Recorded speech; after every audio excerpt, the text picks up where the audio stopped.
nze KYAGULANYI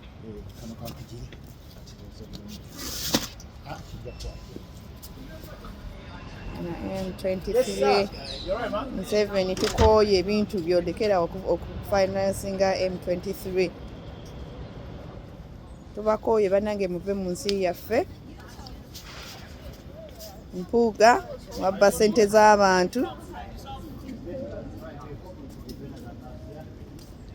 UK tubakooye. We are tired of you.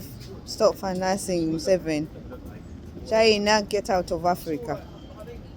Among, please leave us and leave our coffee and just go.